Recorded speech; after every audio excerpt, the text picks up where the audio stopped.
जय श्री राधे राधे।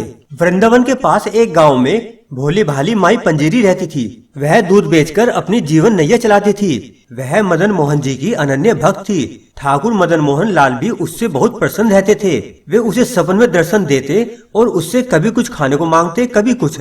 पंजीरी उसी दिन ही उन्हें वह चीज बनाकर भेंट करती।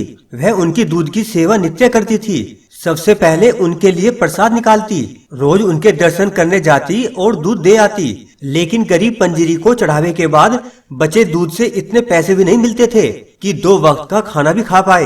अतः कभी कभी मंदिर जाते समय यमुना जी से थोड़ा सा जल दूध में मिला लेती, फिर लौटकर अपने प्रभु की आराधना में मस्त होकर बाकी समय अपनी कुटिया में बाल गोपाल के भजन कीर्तन करके बिताती।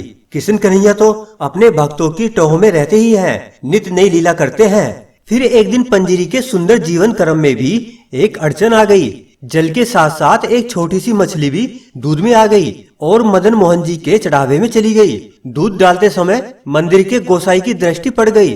गोसाई जी को बहुत गुस्सा आया। उन्होंने दूध वापस कर दिया। पंजीरी को खूब डांटा फटकारा और मंदिर में उसका प्रवेश निषेध कर दिया। पंजीरी पर तो आसमान टूट पड़ा।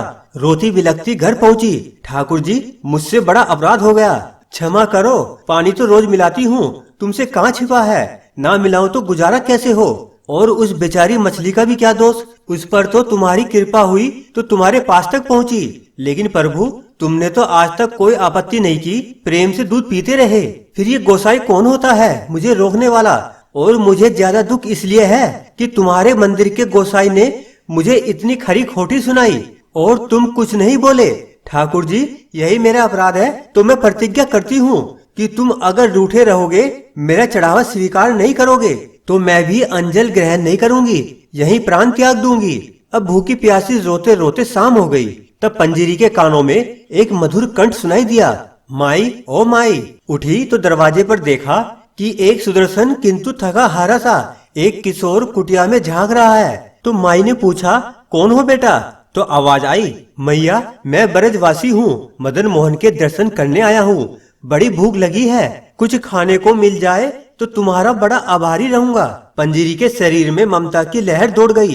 कोई पूछने की बात है बेटा, घर तुम्हारा है। ना जाने तुम कौन हो जिसने आते ही मुझ पर ऐसा जादू बिखेर दिया है। बड़ी दूर से आए हो क्या? क्या खाओगे? अभी जल्दी से बना दूंगी। अरे मैया, इस समय क्या रसोई बनाओगी?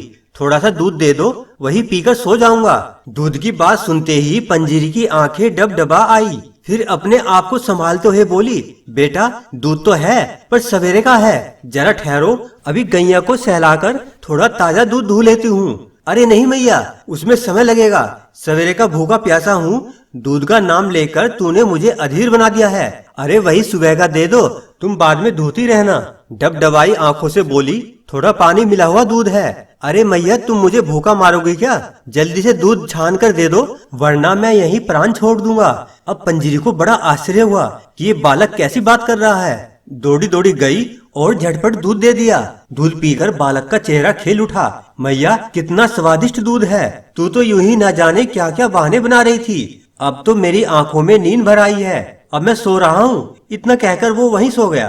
पंजीरी को फुर्सत हो गई तो दिन भर की थकान, दुख और अवसाद ने उसे फिर घेर लिया। जाड़े के दिन थे, भूखे पेट उसकी आंखों में नींद कहाँ से आती। जाड़ा बढ़ने लगा तो अपनी ओढ़नी बालक को उड़ा दी। दूसरे प्रहर जो आंख लगी कि ठाकुर श्री मदन मोहन लाल जी को सम्मुख खड़ा पाया। ठाकुर जी बोले, मैया, मुझे भूखा मारोगी क्या? गोसाई की बात का बुरा मानकर रूठ गई। खुद पेट में अन्न का एक दाना तक न डाला और मुझे दूध पीने को कह रही है। मैंने तो आज तेरे घर आकर दूध पी लिया। अब तू भी अपना व्रत तोड़कर कुछ खा पी ले। और देख, मैं रोज तेरे दूध की प्रतीक्षा में व्याकुल रहता हूँ। मुझे उसी से तृप्ति मिलती है। अपना नियम कभी मत तोड़ना। गोसाई भी अब तेरे को कुछ नहीं कहेंगे। दूध में पानी मिलाती हो तो क्या हुआ, उससे तो दूध जल्दी हजम हो जाता है। अब उठो और भोजन करो। पंजीरी हड़बड़ाकर उठी। देखा कि बालक तो कुटिया में कहीं नहीं था। ये तो सचमुच लल्ला ही कुटिया में पधारे थे। अब पंजीरी का रोम रोम हर्षोल्लास का सागर बन गया। झटपट 2 रोटी बनाई और मदन मोहन को भोग लगाकर आनंद पूर्वक खाने लगी। उसकी आंखों से अश्रुधारा बह रही थी। थोड़ी देर में सवेरा हो गया। पंजीरी ने देखा कि ठाकुर जी उसकी ओढ़नी ले गए हैं और अपना पीताम्बर कुटिया में ही छोड़ गए हैं। इधर मंदिर के पट खुलते ही गोसाई ने ठाकुर जी को देखा तो पाया कि प्रभु एक फटी पुरानी सी ओढ़नी ओढ़े आनंद के सागर में डूबे हैं। उसने सोचा कि प्रभु ने अवश्य फिर कोई लीला की है, लेकिन इसका रहस्य उसकी समझ से परे था। लीला उद्घाटन के लिए पंजीरी, दूध और ठाकुर जी का पीताम्बर लेकर मंदिर के द्वार पर पहुंची और बोली, गोसाई जी देखो तो लल्ला को पीताम्बर मेरे घर छोड़ आए और मेरी फटी ओढ़नी ले आए। कल सवेरे आपने मुझे भगा दिया था ना, लेकिन भूखा प्यासा मेरा लल्ला दूध के लिए मेरी कुटिया पर आ गया।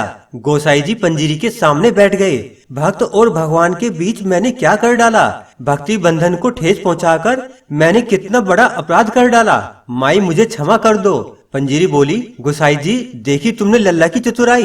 अपना पीताम्बर मेरी कुटिया में जानबूझकर छोड़ दिया और मेरी फटी चीथड़ी ओढ़नी उठा लाए। भक्तों के सम्मान की रक्षा करना तो इनकी पुरानी आदत है। अब ठाकुर जी धीरे धीरे मुस्कुरा रहे थे। अरे मैया, तू क्या जाने कि तेरे प्रेम से भरी ओढ़नी ओढ़ने में जो सुख है वो पीताम्बर में कहाँ। जय श्री राधे राधे।